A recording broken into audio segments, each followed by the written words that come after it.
We have a huge update on the Thatcher Demko injury. Rick Tocchet speaks out ahead of Game 3, and are the Canucks in a goalie situation that needs to be addressed soon? I'll get into this later on this episode, but before I start, I just want to say to thousands of you watching that aren't subscribed, make sure to go down and hit that subscribe button, as we'll be here all season long, giving you updates all around the Canucks. And I just wanted to welcome my co-host Griffin on his first episode, so make sure to go down in the comments and leave him a warm welcome.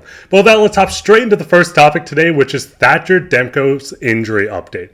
Now, the big thing with the Thatcher Demko injury update is that a lot of players and people just kind of spoke out on it. The first one being Kevin, who is a reporter for the Canucks, and he was on the Donnie and Dolly podcast and said, "I don't expect to see Thatcher Demko back for this first round or the next one."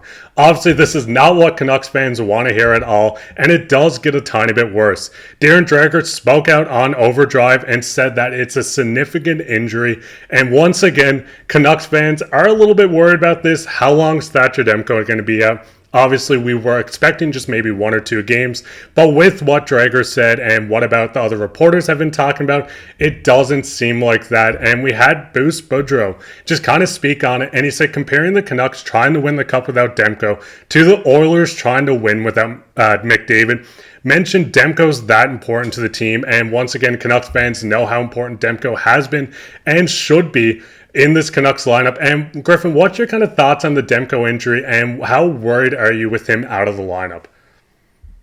Well, thanks for that warm welcome, Mark. It is very concerning, obviously.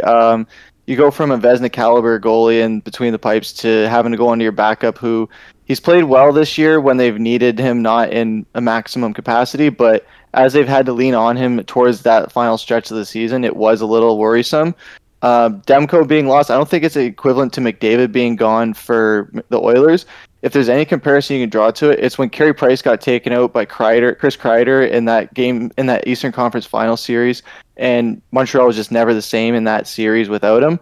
So it's going to be really tough for Vancouver to overcome that, and you just hope that Demko comes back at least for the next round, because especially if Vegas is going to be in the West Final, if they take care of Dallas, like Edmonton is going to be very, very, very tough to beat. Yeah, that's the big thing, because we've seen how dominant Demko was in that first game. He really was the backbone of that Canucks win.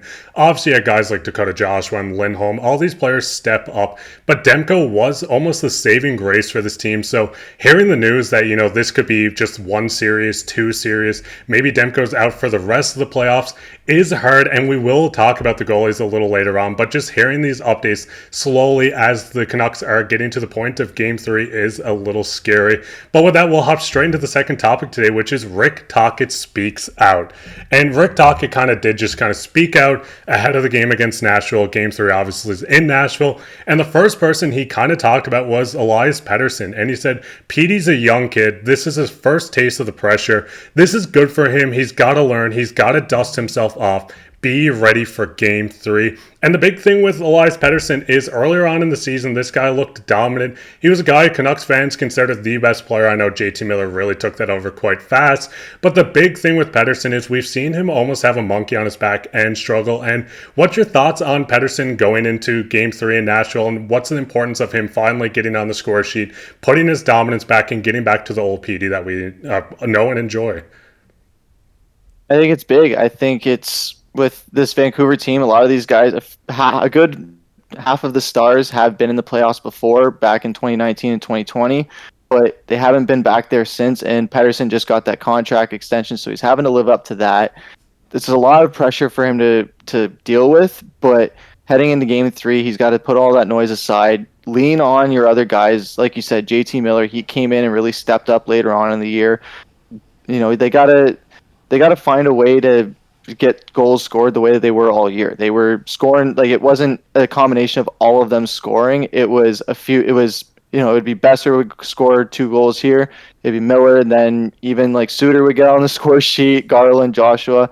They got to spread the puck around and not just rely on one person. But when that one person is your biggest playmaker, he's got to show up when it matters most. Yeah, that's the big thing. I mean, just talking about how unlucky he's been. We've seen just before the end of the first, I believe, or the end of the second, he had a wide open cage to fire it in. He just missed the net. We've seen him stare at this guy. The guy knows that he's struggling. He knows that he has a lot to live up to. Canucks fans weren't overly happy with the big contract extension, knowing that he's making more than Quinn Hughes, JT Miller. So knowing he has to live up to this, we know he has to step up. I mean, Elias Lindholm, with a lot of guys had him wrote off as a Canuck. He's really turned his stuff around. So I think it's just a matter of time when PD just finds his own ground, gets back to what we know of him, just an MVP caliber in the playoffs at least, solid player. I mean, back when he was last in the playoffs, 18 points in 17 games was pretty good for a 20-year-old. This guy's got a couple seasons under his belt, so it is just a matter of time. I wouldn't write him off yet, but Game 3 is going to be a big one for the top six of the Canucks, and especially the power play, which has been struggling quite a bit. But we also seen Rick Tocchet just kind of speak out, and I know a lot of fans aren't going to be happy about this, and it is that Casey DeSmith is the starter for Game 3 against the Nashville Predators, which gets us into our second topic of Canucks goalie situation. So the first thing I wanted to look at really was just Casey DeSmith. Obviously, this guy came over from Montreal. Never played a game for Montreal, so I'll say pretty much came from Pittsburgh. But this guy was a Pittsburgh Penguin. He was a solid backup. We've seen him start a few times. He only had one playoff game under his belt before this season. But the big problem is with Casey DeSmith is we've seen him kind of struggle a lot. We've seen him just almost not play to what we were expecting or where we want him to be. And what's your thoughts on Casey DeSmith? And would you go back, or are you happy about them going back to him for Game 3? Short answer is no. I don't think. I think DeSmith has been pretty solid this year. Like I said, where he's been where he was getting the start wasn't getting the start every 3 games or so. He was getting it on a 5-6 game basis, and then as Demko was getting injured later on in the year, he was having to do more, and they were leaning on him a lot. When they don't need him in a big capacity, he's been solid. But when this is critical moments, and he hasn't had too much playoff experience, he had one playoff experience before this. He's got to show up like Pettersson and everybody else in the playoffs. But when you have to fill in the shoes of Demko, and you've been struggling when they've been leaning on you most. I mean, Shelovs was the hot hand headed into the playoffs. We've talked about this for a few weeks before the postseason, where if Shelovs is the hot hand, even after his first start, we were saying that, ride with him to the playoffs, especially when the playoffs are a time of unspoken storylines or unexpected storylines. And when you have a Vezina caliber goalie go down, that backup could steal the show. We saw Matt Murray do that with Pittsburgh on their cup runs, where he just became the storyline of that postseason, at least in the Eastern Conference. And Shelovs has a chance to do that if he's given the opportunity. And being 3-0-1 in his first 4 starts for this year, especially later in the year when they were big games that they needed to win for playoff positioning, I say ride with him.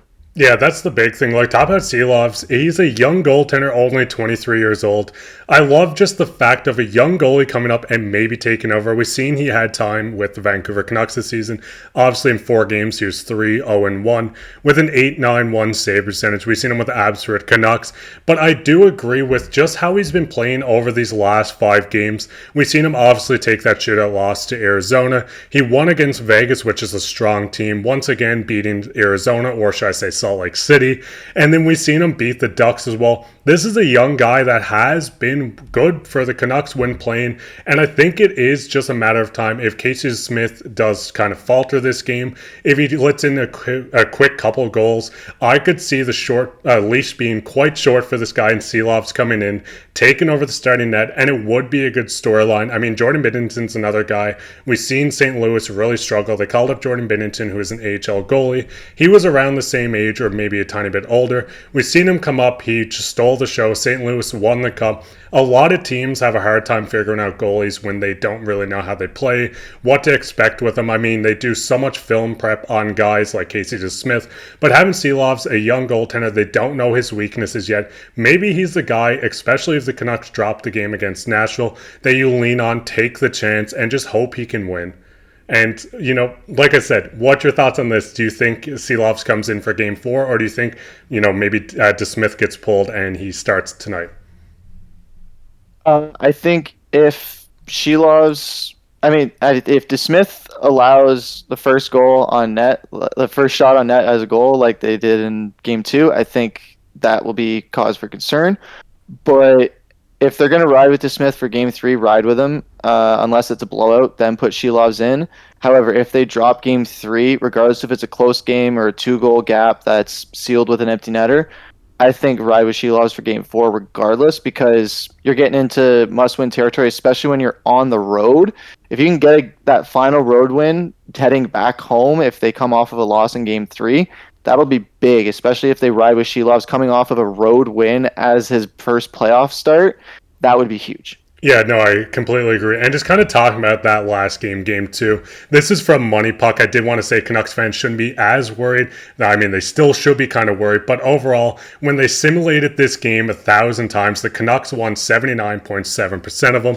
So obviously the Canucks are looking like the favorites. It is a tiny bit of concern with the goaltending, obviously. But I think this game is going to be a huge deciding factor. If the Canucks can win, then obviously they keep home ice advantage. If Nashville wins, they're going to have to switch. But let us know down in the comments about everything we really talked about. Obviously, Tocchet spoke out on Pettersson. What's your thoughts on Casey DeSmith starting? Would you rather go with Seelovs for this? And just let us know about the Thatcher Demko injury. I know no one's happy about it, but let us know what your thoughts on everything. But with that, we'll get into everyone's favorite topic, which is comments of the day. And the comment today comes from Junior John Martin. He says, I say put Seelovs. He's 3-0-1 in the last 4 games, but if not, then DeSmith's chance to sign and re-sign in the summer is now.